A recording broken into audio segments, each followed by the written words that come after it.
Video शुरू करने से पहले आपको बता दें कि यदि अभी तक आपने हमारे चैनल को सब्सक्राइब नहीं किया है तो अभी कर लें और साथ में नोटिफिकेशन घंटी को भी दबाएं ताकि हमारी वीडियो सबसे पहले आप तक पहुंच सके। एक रात उजली है और एक रात काली है, एक बनी मातम तो दूसरी बनी दिवाली है। बंधुओं, आज कुछ बातों को आप गहराई से समझने का प्रयास करना। ये कवि की पंक्तियां हैं जो मैंने बोली हैं। कवि कहता है कि एक रात उजली है और एक रात काली है, एक बनी मातम तो फिर दूसरी दिवाली है।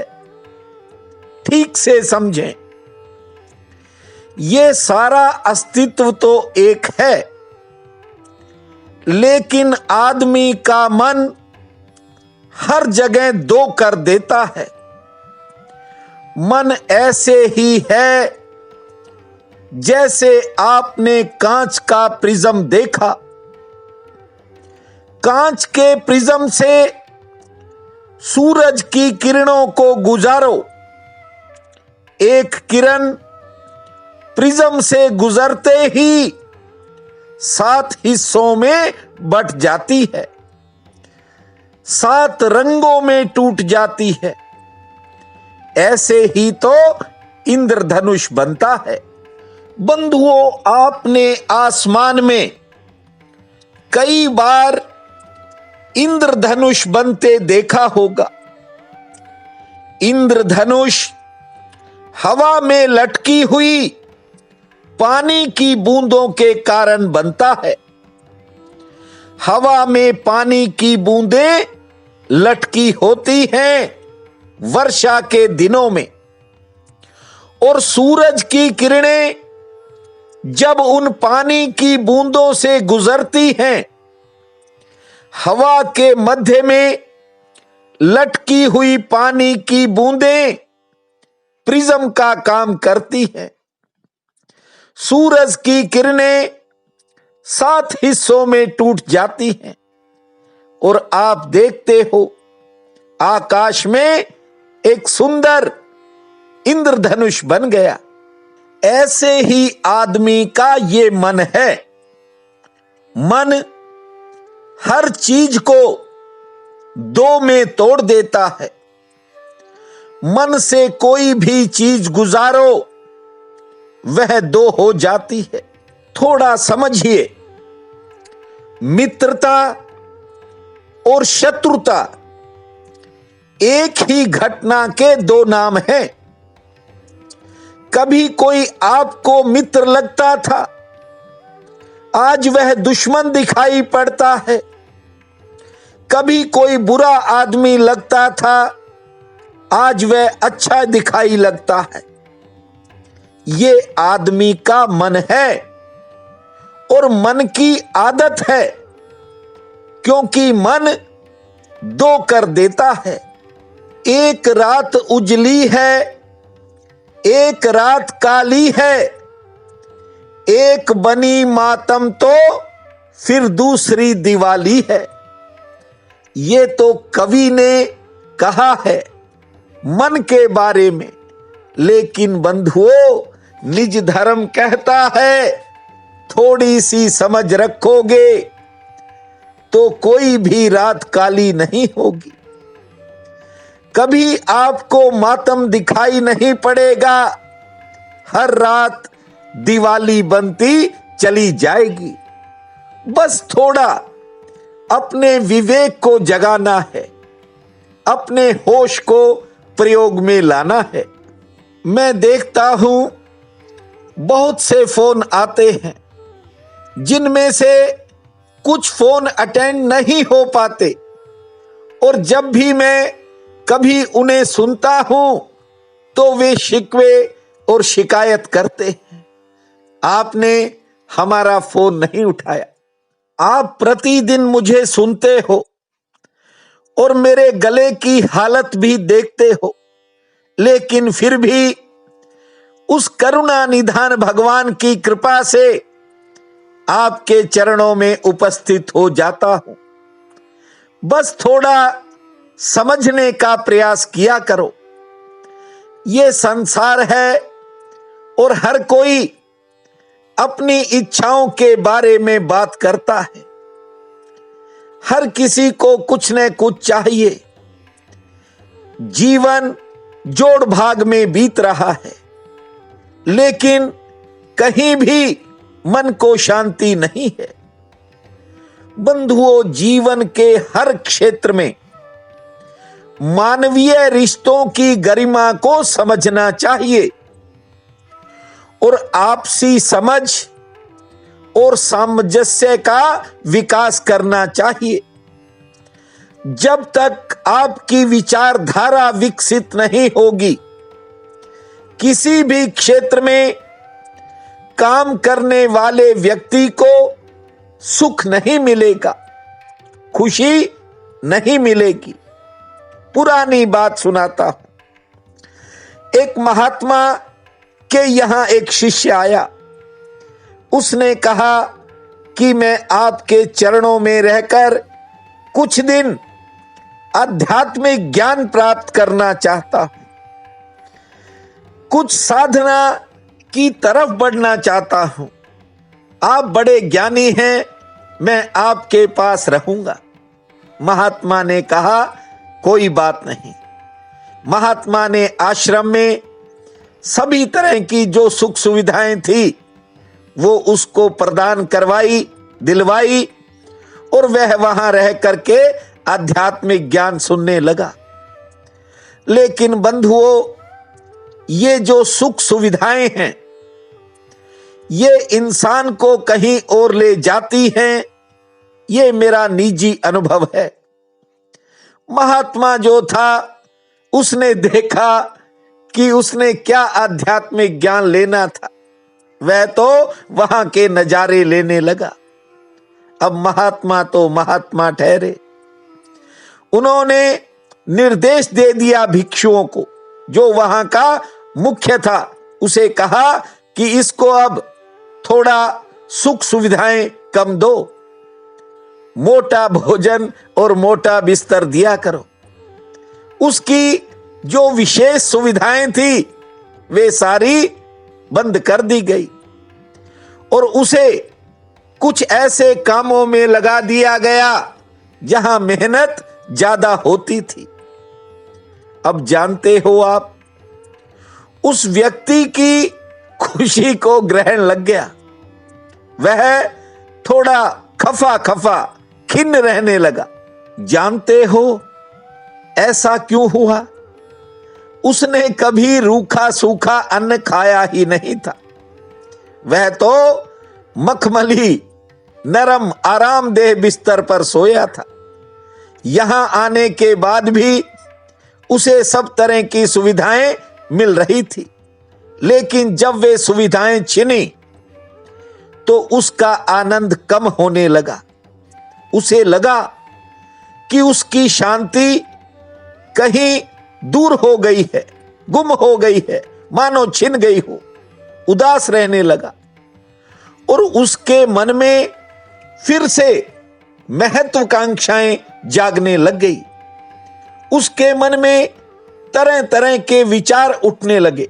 एक दिन रात देर रात तक जागता रहा। जानते हो मन में उसने क्या सोचा? उसके मन में कैसे विचार आए? उसने सोचा, कहीं गलत गुरु के साथ तो नहीं जुड़ गया। मैंने कहा ना, ये मन जो है ये हर चीज को दो कर देता है, एक को तोड़कर दो बना देता है। उसने सोचा कि कहीं बाद में पछताऊं कि मेरा चुनाव ठीक है या गलत। वह महात्मा के पास चला गया। उसने कहा कि हे महात्मन, मेरे मन में जो वासनाएं थी वे पहले थी और फिर पैदा हो गई हैं। मैं तो यहां साधना के लिए आया था, आध्यात्मिक ज्ञान के लिए आया था, लेकिन अब मेरा मन जो है वह स्थिर नहीं है। महात्मा ने कहा कि बेहतर यही है कि तुम अपने चित्त को वश में करने का प्रयत्न करो। यह स्थिरता एक आराम की स्थिति में उपलब्ध होने वाली जड़ता नहीं है, इसमें जीवन का प्रवाह है।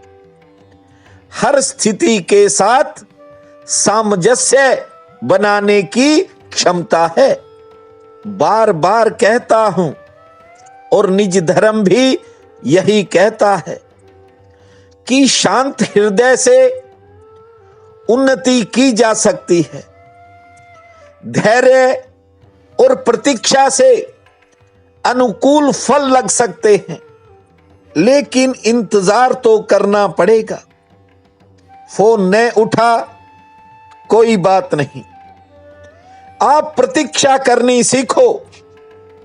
बंधुओं, बेमौसमी फूल 2-4 सप्ताह में ही आ जाते हैं, और ध्यान रखना वे 2-4 सप्ताह में ही विदा भी हो जाते हैं। जल्दबाजी करोगे, मौसमी फूल जैसी घटनाएं घटेंगी।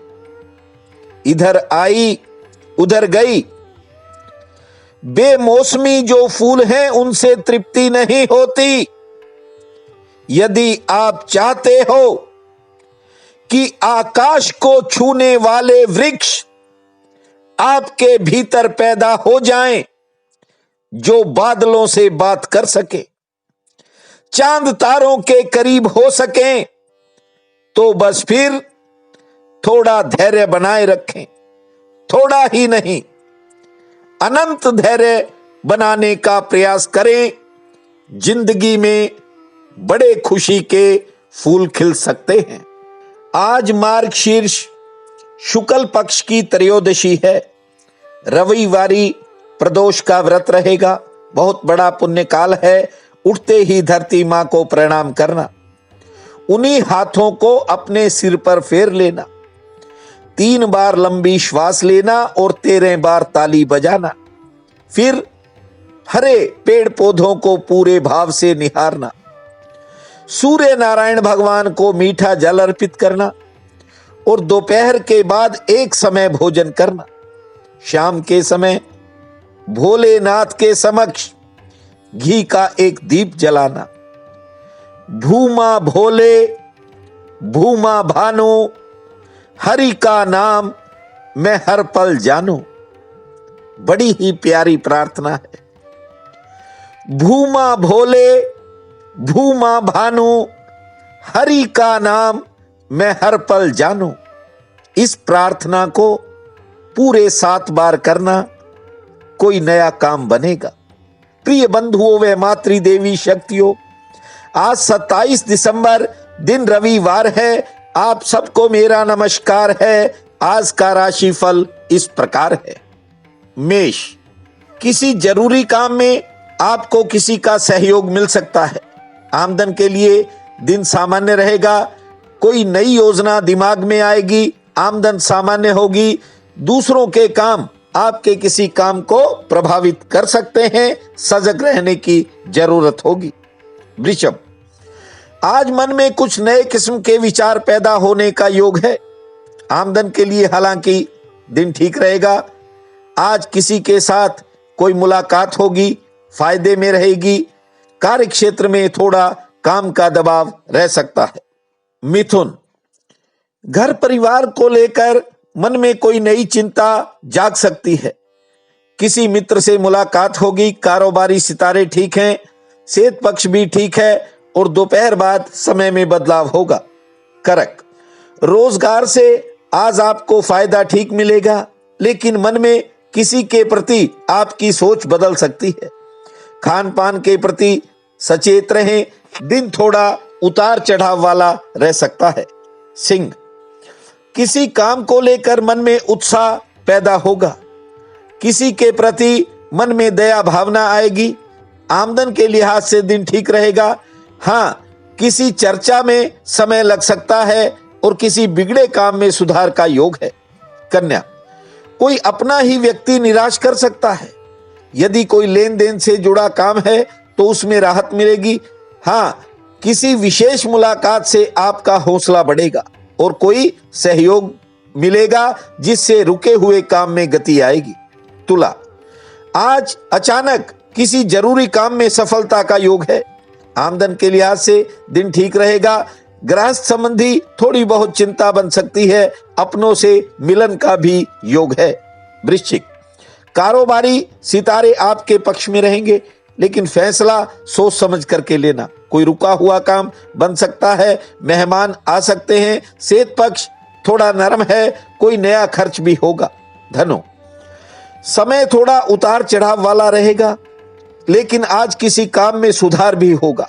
आमदन के लिए दिन सामान्य है। संतान संबंधी कामों में खर्च हो सकता है और दूसरे का कोई काम आपके किसी काम को प्रभावित करेगा। सचेत रहे। मकर, किसी संबंध में आज सुधार का योग है। कोई रुका काम भी बन सकता है। कुछ नए किस्म के खर्चे सामने आएंगे। कोई नया अवसर मिलने का भी योग है और किसी काम में इंतजार भी करना पड़ेगा।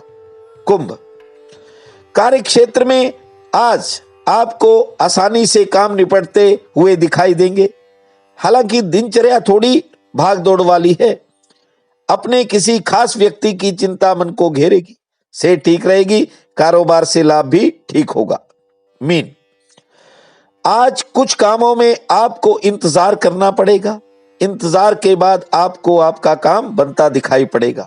हालांकि कारोबारी सितारे ठीक है। सेहत पक्ष थोड़ा मध्यम श्रेणी का है और कोई रुका हुआ काम आगे बढ़ेगा। आज का ये दिन आप सबके लिए अति शुभ फलदायी हो, यही मेरी प्रार्थना है। आप सबका बहुत बहुत धन्यवाद।